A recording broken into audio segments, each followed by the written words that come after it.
Grand Journal, Télésignal.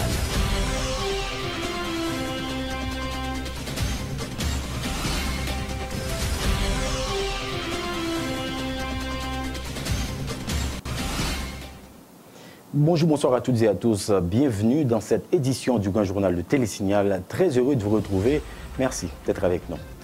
Au sommaire de l'actualité, les élections programmées au dimanche 27 décembre 2015 sont reportées, indique le communiqué numéro 134 du CEP publié ce lundi. Le communiqué n'a mentionné aucune date pour la réalisation des joutes. Une commission de plus large consensus sera formée sous peu. Elle répondra aux attentes de plus grand nombre de secteurs. Annonce faite ce lundi par le Premier ministre haïtien Evans Paul. Dans l'actualité également, installation ce lundi du nouveau conseil de la BRH nommé par arrêté présidentiel ayant à sa tête Jean Baden Dubois qui remplace Charles Castel au poste de gouverneur de la Banque centrale. C'est le ministre de l'économie qui a présidé la cérémonie d'installation. Au sommaire, toujours, la police nationale d'Haïti a présenté ce lundi 4 individus soupçonnés dans l'enlèvement, suivi de l'assassinat de la jeune étudiante Lency Mirville. Parmi ses présumés assassins, un ancien policier et le chauffeur de la victime. À l'étranger, après le Brésil, c'est le Venezuela qui s'enfonce dans la récession avec la montée du pétrole. Le président vénézuélien Nicolas Maduro a estimé mardi que le prix du baril de pétrole devrait s'élever à au moins $88 pour maintenir les investissements. Voilà pour les titres.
C'est que tu passes 50 jours, Leslie Center, c'est mettre bolette là.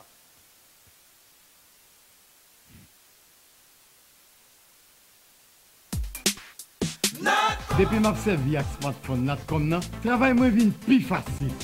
Je suis capable de faire photo avant ma chantière et puis voyer au ingénieur. Le ça, l'ingénieur a une instruction et moi-même, je fais bosser corriger dans l'immédiat ça qui est supposé corriger. Téléphone smartphone comme ça, c'est un avantage pour tout le monde qui est famille qui vit à l'étranger. Imaginez-vous, je peux parler avec la famille qui est l'autre bord de l'eau sans pas payer un goût. Pour moi, ce qui est plus intéressant avec le smartphone comme ça, c'est qu'il y a deux signes. Ça veut dire, je vais un numéro business moi, ensemble avec mon personnel moi, sur un seul téléphone. Ça fait beauté plus un téléphone fini. Avec smartphone non seulement je peux jouer vidéo, upload photos sur Facebook et puis chat avec amis, mais là, arrive pour faire devoir, je suis capable de faire recherche facile sur Google. Smartphone comme moi, juste pas qu'à vivre sans lui. Nous Haïti, yon réseau.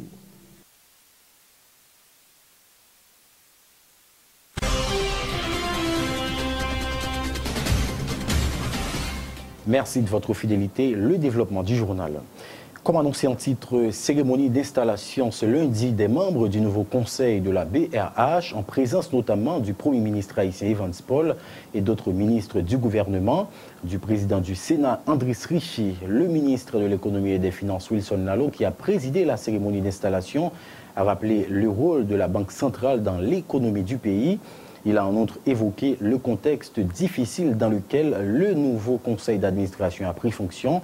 Wilson Lalo exhorte le nouveau conseil à opter pour une gestion saine de la banque des banques et à éviter toute dérive. Le ministre Wilson Lalo au micro de Ronald Desormes et Yvan Seïdi. Mesdames, Messieurs, chers amis, membres du Conseil, nous comptons sur vous pour poursuivre une gestion saine de la BRH, une régulation efficace du système bancaire pour continuer à la renforcer et éviter toute dérive et abus de position au détriment du bien-être collectif. Nous comptons sur une politique facilitant la redynamisation du crédit, particulièrement pour les PME et dans le secteur agricole. Pour cela, la discipline fiscale est un point de départ et la politique affirmée du gouvernement pour améliorer la gestion et le fonctionnement du système des finances publiques est un acquis. La réforme de l'EDH est dans cette dynamique un passage obligé et nous profitons encore pour un appel à la collaboration des acteurs concernés car nous ne pouvons envisager un cadre macroéconomique stable et sain sans défaire les finances publiques de l'emprise néfaste des subventions à l'EDH. Le nouveau gouverneur sortant, Charles Castel, qui a passé 22 ans dans cette institution, a affirmé avoir parti avec un sentiment du devoir accompli, mêlé de regrets et de mélancolie. Il a félicité le conseil entrant. M. Castel a par ailleurs souligné la réalité difficile qui attend les membres de ce conseil. Écoutons Charles Castel au micro de Ronald Desormes et Yvan Seïdi. Je souhaite du succès au nouveau conseil, dont 3 des 5 membres, sont des collègues du conseil sortant.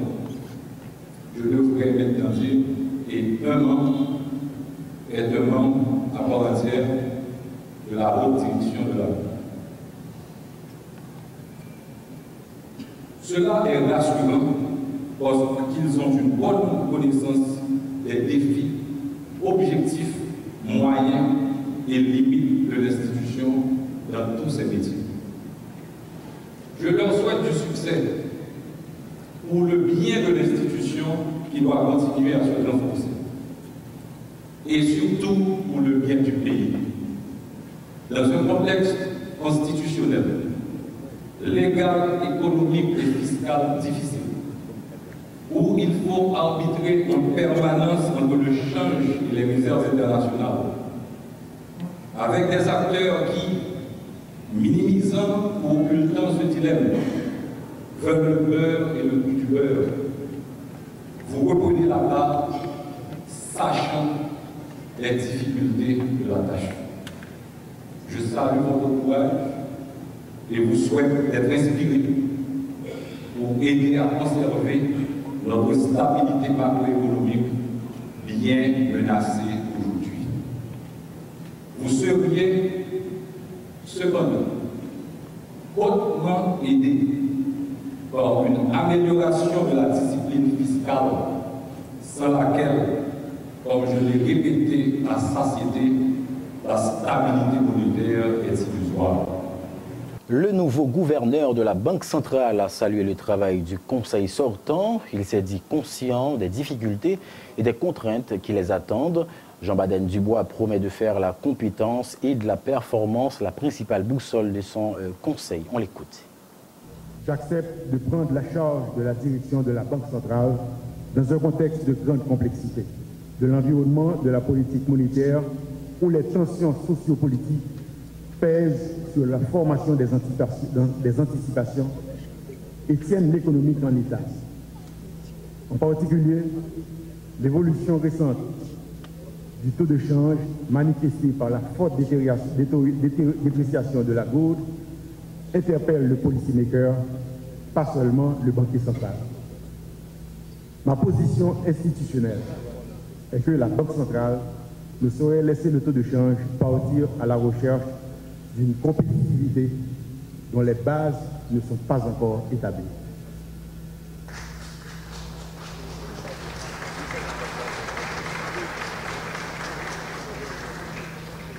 Elle continuera donc à contenir les mouvements de la décote de la monnaie nationale au moyen de mesures tendant à créer une attractivité de la gourde pour compléter les instruments actuels de politique monétaire. Je vais travailler en étroite collaboration avec le ministre de l'Économie et des Finances en vue de renforcer la coordination des politiques monétaires et fiscales nécessaires pour une plus grande efficacité des résultats recherchés.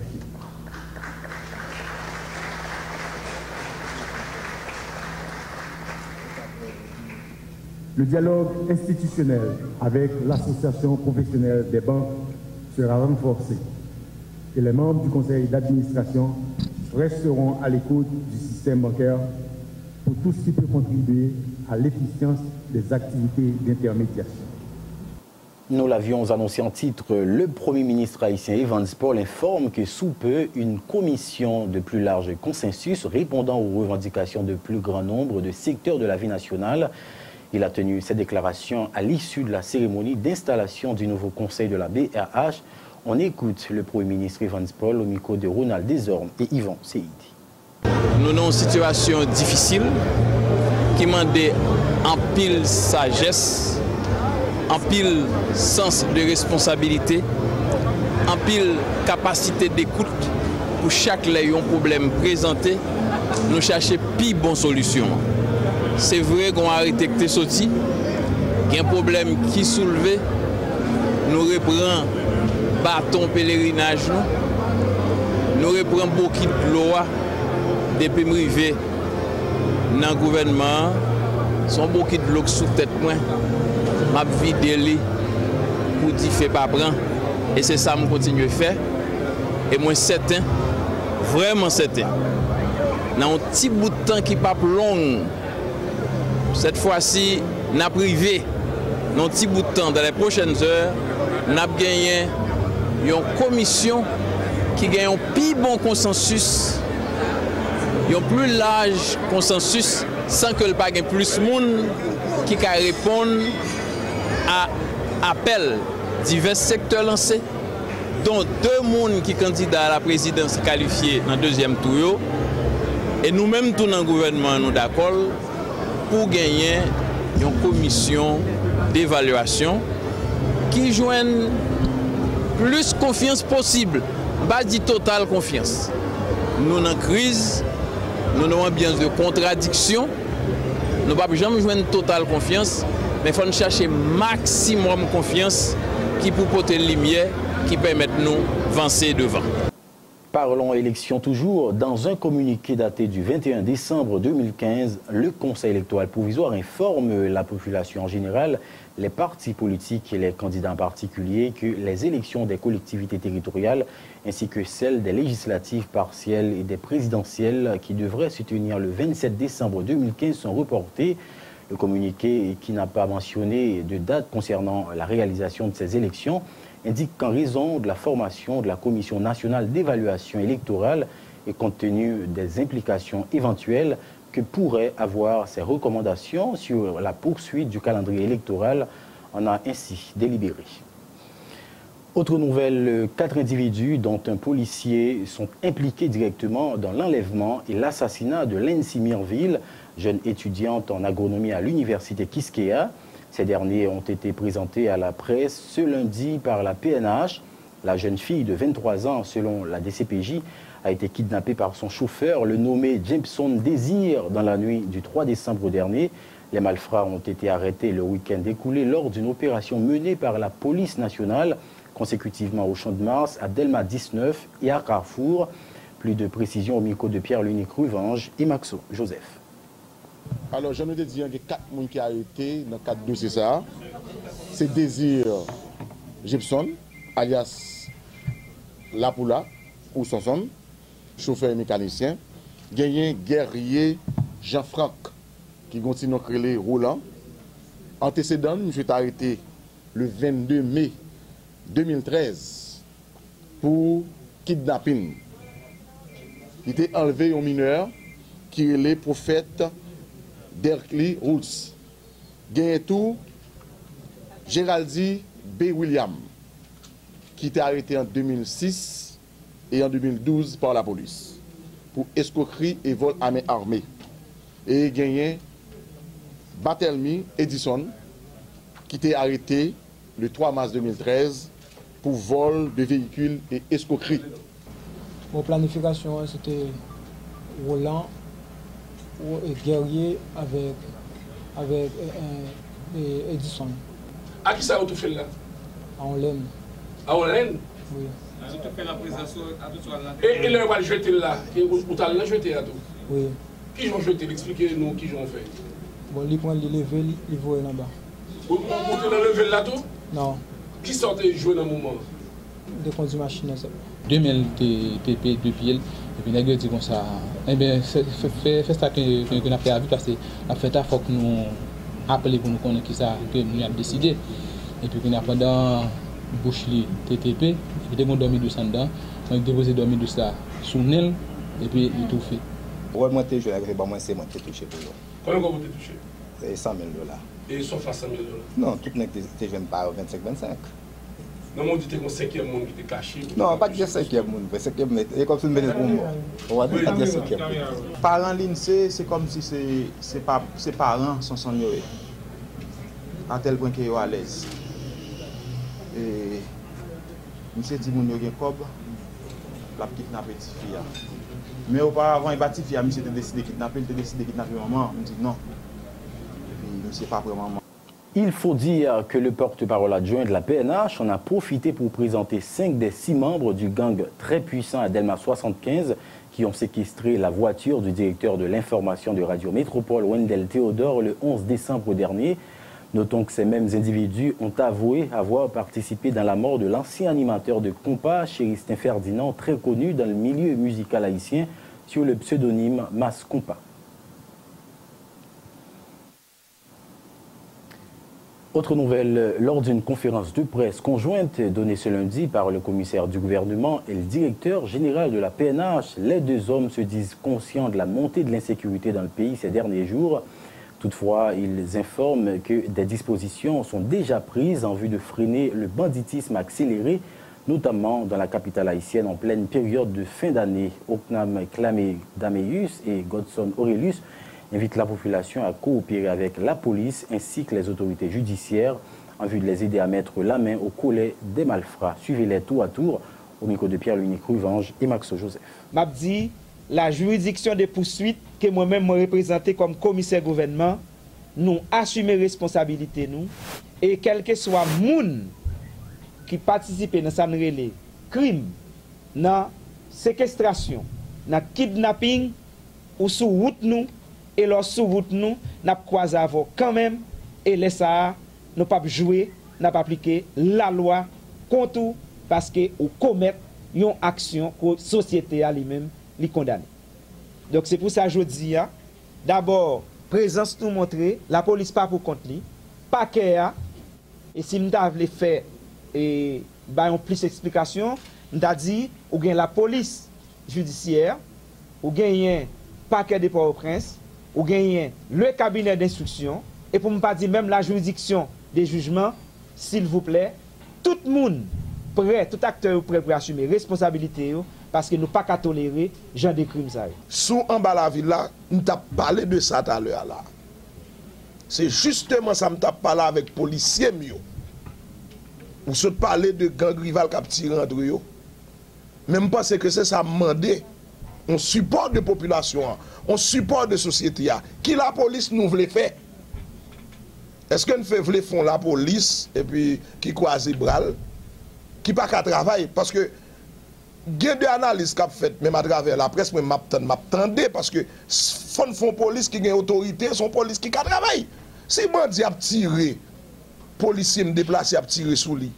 Mais on va pas dire que je fais massacre.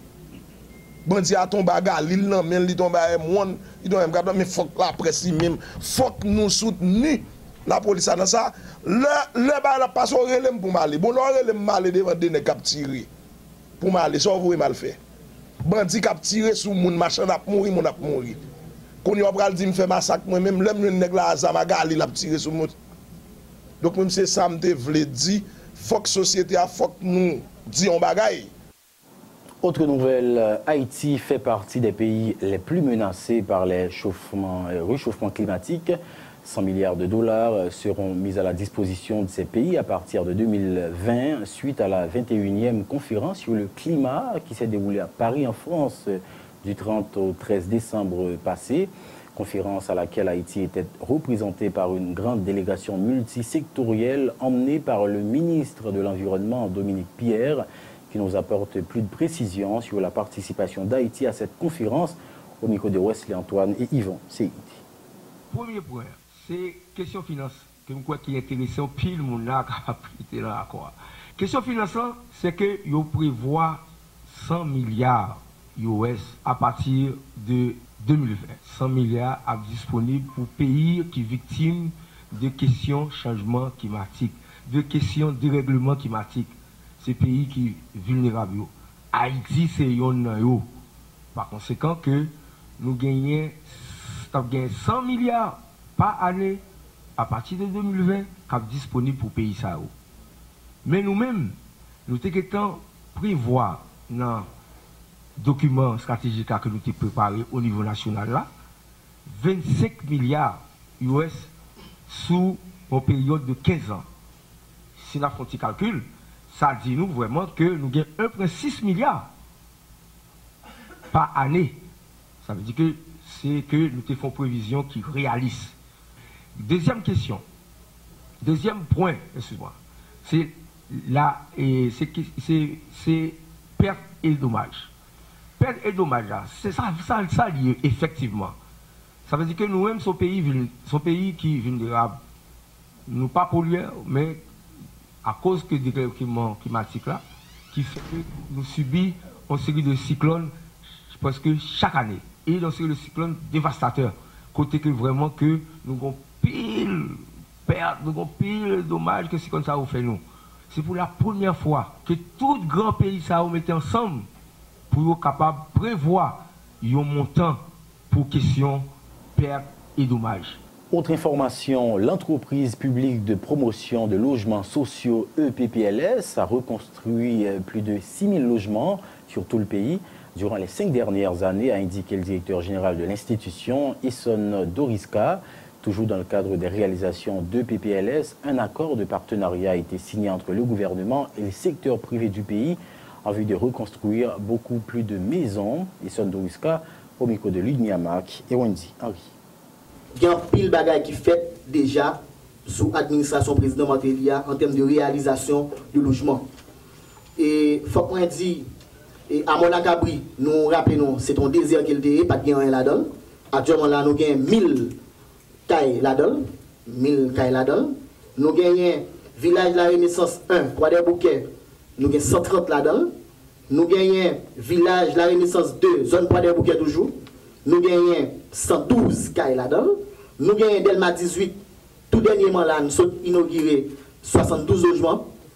Et c'est un partenariat de BMPAD, Banque mondiale, UCLEP, EPPLS, gouvernement haïtien, qui mettent tête ensemble pour nous capables, PADF, pour nous capables de faire toute bagaille ça.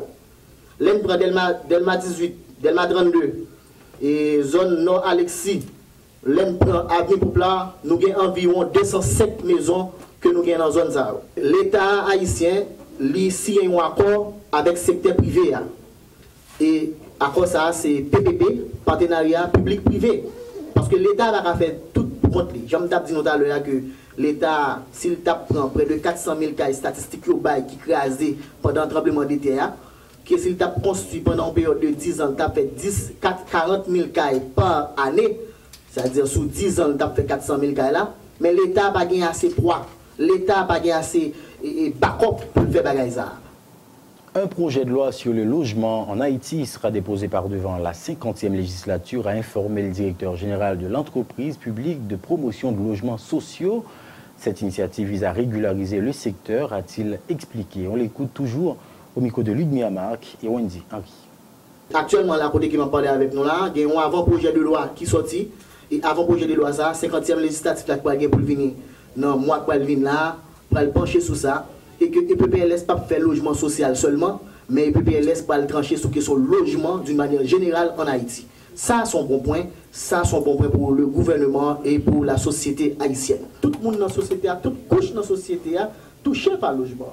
Donc l'État maintenant prend décision pour lui capable de régulariser les thèmes ça, mettez-le avec le secteur privé pour nous capable de régulariser, permettre que tout haïtien, déboursé haïtien, ou capable de gagner un logement. Autre info, la première dame de la République d'Haïti, Sophia Martelly, a fêté ce week-end au Palais National avec des personnes du 3e âge venues de la capitale et de ses environs. Une atmosphère de joie, d'émotion et de convivialité s'est déroulée au cours de cette journée placée sous le signe du respect et des égards envers les aînés. Madame Martelly en a profité pour saluer la contribution de cette catégorie de citoyens dans la société. Ces propos ont été recueillis par Jasmine Denis. Grand Mounio, c'est personne du 3e âge, c'est un tranche d'âge que ont gens négligé.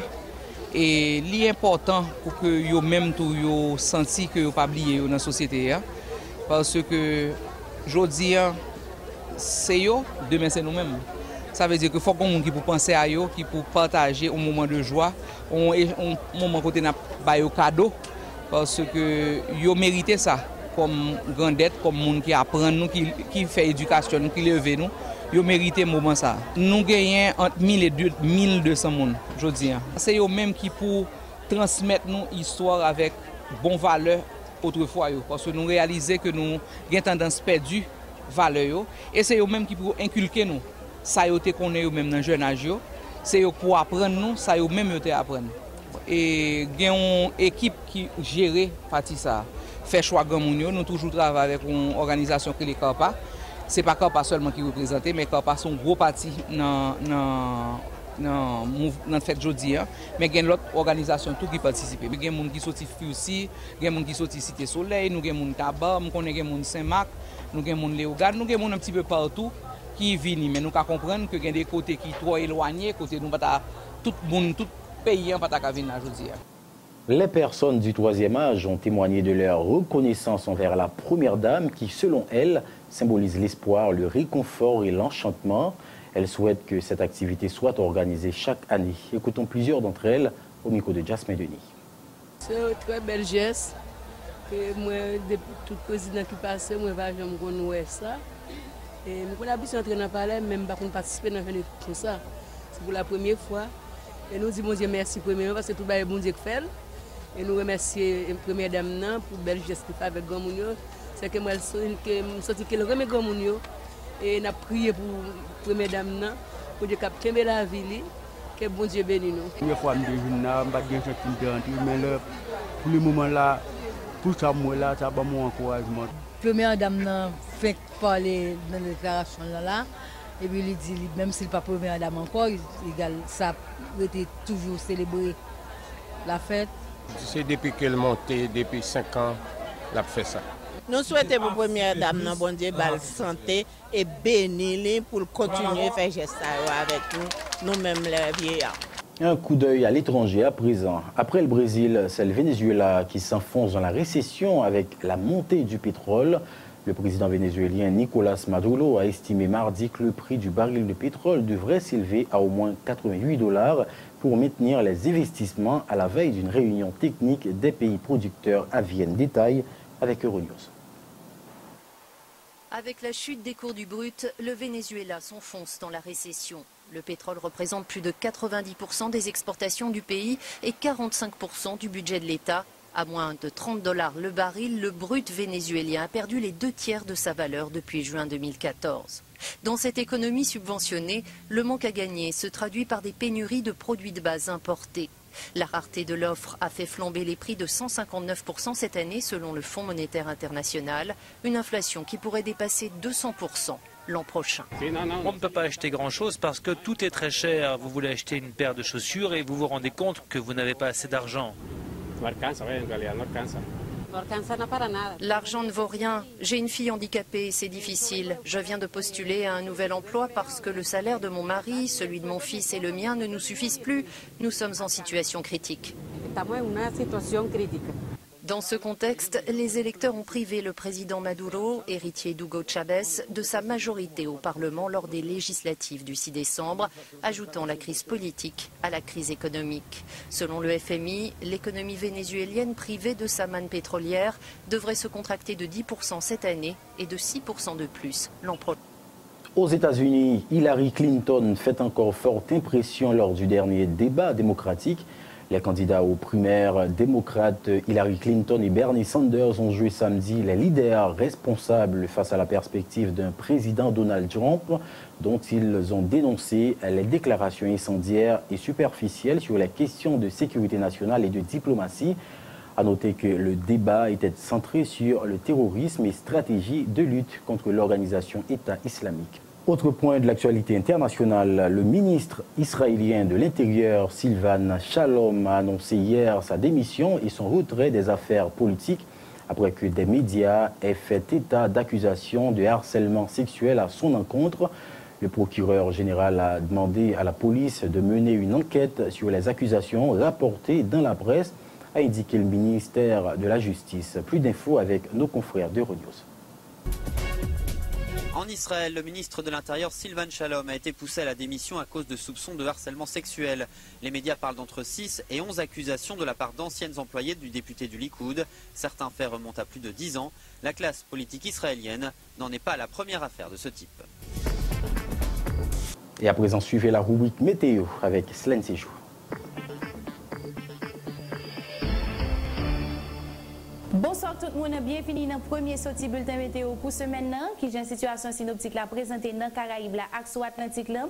Nous avons un creux d'altitude qui est associé là avec un l'air qui peu humide qui localise le sous-pays Cuba à l'île Bahamas. Ces deux paramètres ça qui influencent les conditions météorologiques région Caraïbes là pour jeudi. Kounya, c'est le moment pour nous connaître qui j'ai température la présentée bon côté plusieurs villes dans le pays d'Haïti. Nous avons une température qui a varié sur tout le territoire pays d'Haïti entre 24 et 19 degrés, température là, il pas monter que 24 degrés et il pas descendre que 19 degrés. Différence de température nous pour Assoya, c'est 5 degrés. Zone de température la plus élevée pour Assoya, c'est au Caille Jérémy qui a 24 degrés. Zone qui a fait c'est Jacmel, Port de Paix, Miragouane qui a 23 degrés. Au Cap Haïtien, Fort Liberté Gonaïve qui a 21 degrés. Zone de température la moins élevée pour Assoya, c'est Inche qui a fait très bon à 19 degrés. Pour Port-au-Prince lui-même, température là 22 degrés, la fait bon. Nous avons un ciel nuageux, il est possible pour gagner la pluie avec l'orage dans plusieurs endroits à Port-au-Prince. Nous avons une légère brise qui a pris direction l'est-sud-est à une vitesse 11 km/h.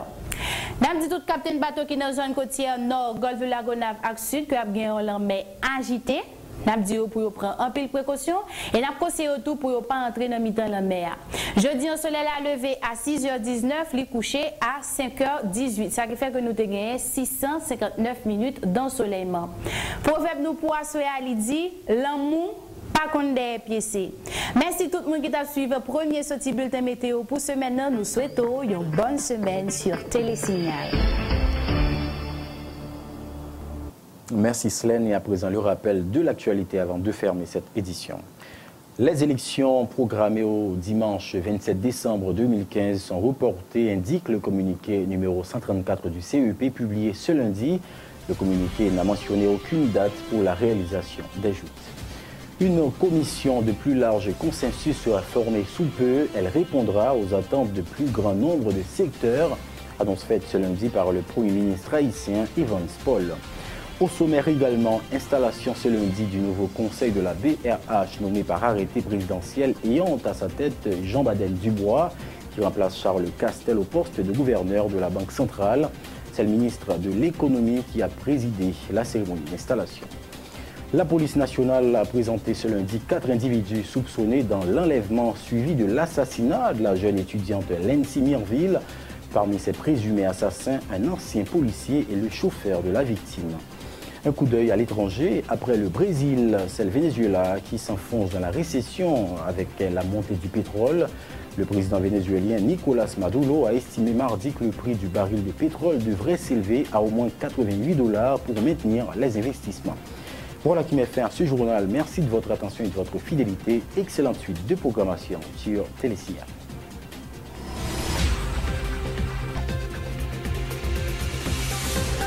Le grand journal. ici.